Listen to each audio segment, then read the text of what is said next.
या निवडणुकीमध्ये लोकसभेचे प्रसाद उमेदवाराचं म्हटलं गेलं। आपण या ठिकाणी खंत व्यक्त केली आहे की लोक विकासाला मत देत आहेत की नाही असं मला वाटतंय, कारण मागील 5 वर्षाच्या कालावधीत केलेली विकास कामं घेऊन तुम्ही पुढे गेला होता। आणि आणखी एक खंत व्यक्त केली की ऐन निवडणुकीच्या 15 दिवसात दारू मटर अशा गोष्टींमुळे या निवडणुकीमध्ये अनेक घडामोडी घडल्या, काय सांगा? दारू मटणामुळे घडल्या असा विषय नाही। पाठीमागील 5 वर्ष दिवस रात्र आपण या मतदारसंघाच्या विकासाच्या दृष्टीने आपण काम करत होतो। आमचं नेतृत्व आमचे सर्व अजितदादा पवार साहेब यांच्याकडून 5 वर्ष या मतदारसंघासाठी काय कमी आहे, काय उणीव आहे आणि काय पुढील 25 ते 30 वर्षासाठी आराखडा बांधून आपण काम करणं गरजेचं आहे, अशा पद्धतीने पूर्ण 5 वर्ष काम केलं आपण। मी फक्त एकच सांगितलं की मला बऱ्याच वेळा सांगितलं की या गावामध्ये दारू आले मटण आले।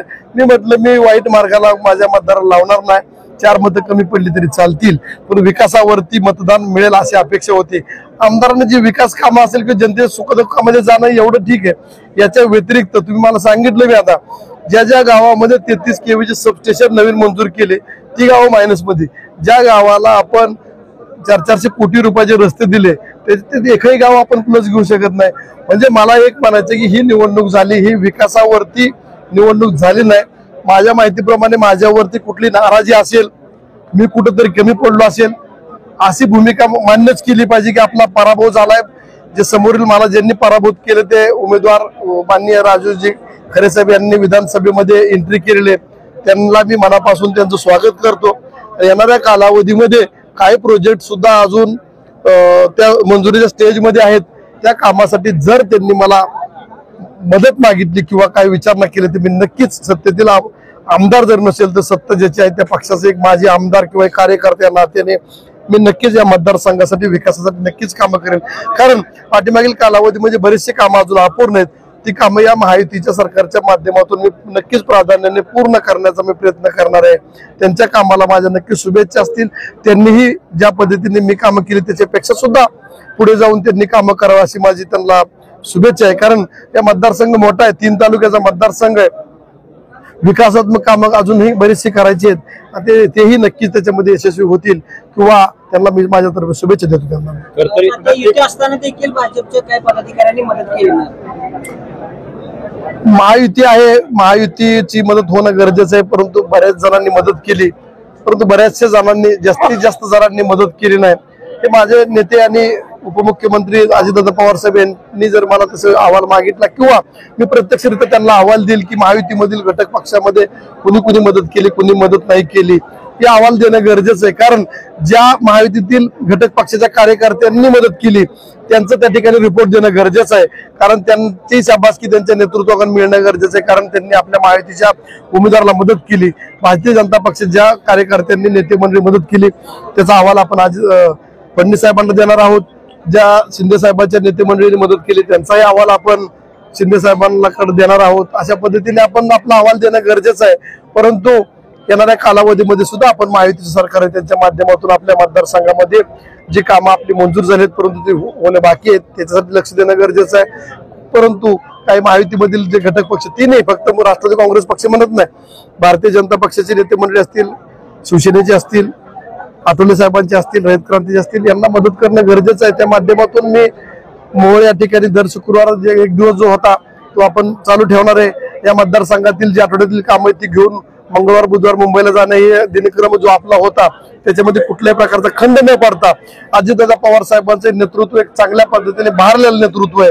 ते स्वतःच्या नेतृत्वाखाली 41 आमदार या ठिकाणी निवडून आणलेत, त्याचीच पुनरावृत्ती येणाऱ्या जिल्हा परिषद पंचायत समिती नगरपालिकेच्या निवडणुकीमध्ये दाखवून देण्यासाठी किंवा दादांचा पक्ष या महाराष्ट्रामध्ये वाढवताना या मोहोळ विधानसभा मतदारसंघामध्ये जास्तीत जास्त वाढवणं गरजेचं आहे। या दृष्टीने मी येणारे 5 वर्ष काम करणार आहे। आपण बोलताना आवाहन केलं की आता जे आमदार आहेत त्यांच्या ऐवजी त्यांच्या भोवतालच्या काही लोकांपासून खूप मोठा त्रास होऊ शकतो, खोट्या गुन्ह्यांचा तुम्ही आता उल्लेख केला, नक्की काय प्रकार आहे? मी आपल्याला सांगतो, लोकप्रतिनिधी कुठल्या पक्षाचा असू द्या त्याला निवडून आल्यानंतर सर्व समोरची जनता ही सर्व मतदार ज्या पद्धतीने मी पाठीमागील 5 वर्षामध्ये कुठलाही पक्षाचा भेदभाव न बघता मी सर्वांची कामं करत गेलो, ते कुठलाही आमदार असेल तर त्या पद्धतीनेच वागत असतो की त्यांना वागावं लागतं. परंतु बाजूने जे 4-2 जण आहेत जे ते नेहमीप्रमाणे राजन पाटील मालक किंवा इतर नेते मंडळीवरती नाराज आहेत, त्यांच्या कार्यकर्त्यांना नक्कीच मी खात्रीशीर सांगतो, तुम्हाला सांगतो, आमदाराचा त्रास होईल का नाही मी सांगू शकत नाही. परंतु हे 4-2 जे कार्यकर्ते नेते मंडळी त्यांच्या बरोबर त्यांच्या नक्कीच त्रासाला सामोरे जावं लागणार आहे. पण तो उगीच जर त्रास दिला तर त्याच्यासाठी मी सक्षमपणे आपण बोलताना सांगितलं की पुढील 5 वर्ष मी काम करत राहणार आहे, बाळराजांना आमदार करत नाही तोपर्यंत स्वस्थ बसणार नाही.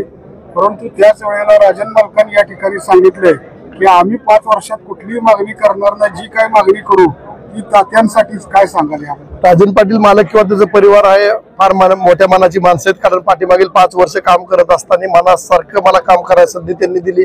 तसं वास्तविक आता बरेच जण म्हणायचे की आरक्षित आमदार झाल्यानंतर राजन पाटील मालक काम करून देत नाहीत. परंतु मी एकमेव उदाहरण माझं मी आज सांगू शकतो की पाठीमागील 5 वर्ष माझ्या मनाप्रमाणे इच्छेप्रमाणे काम करायला संधी मिळाली, म्हणून या मतदारसंघामध्ये एवढा निधी आणू शकलो.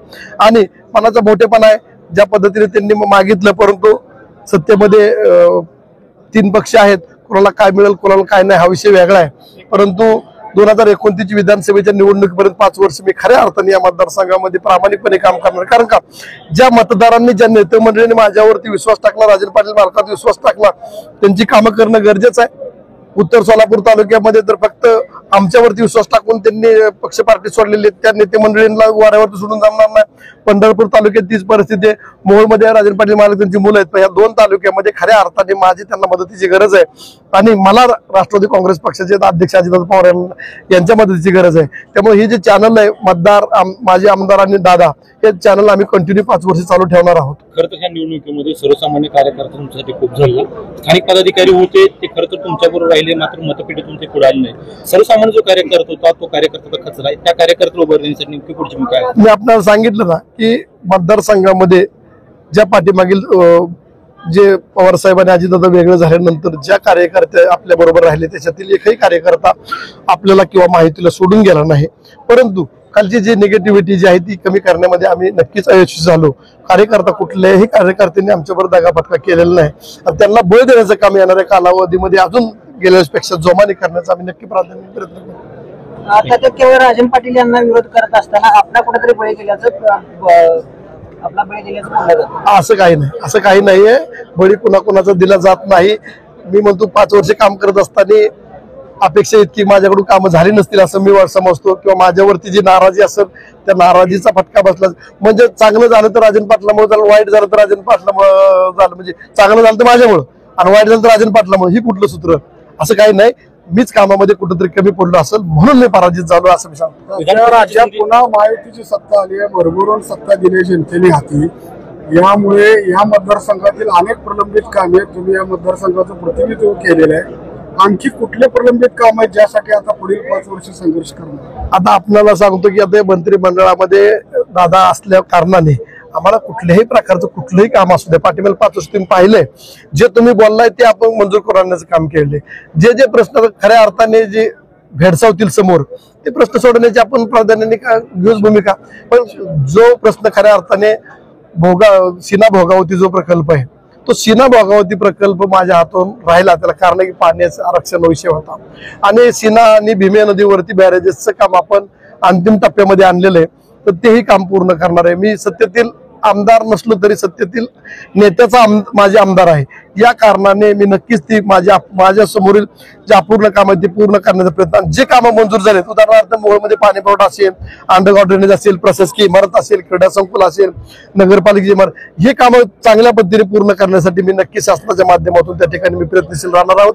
जी कामं मंजूर केली ती कामं माझी भूमिकाच आहे की ती चांगल्या प्रकारे करून घ्यायचं आणि माझी लोकप्रतिनिधी या नात्याने मी ती पूर्ण करण्याचा प्रयत्न करेन. बेधडक आणि रोखठोक बातम्या पाहण्यासाठी करकम सुपरफास्ट न्यूज चॅनलला सबस्क्राईब करा व बेल आयकॉनवरती क्लिक करून नोटिफिकेशन ऑन करा.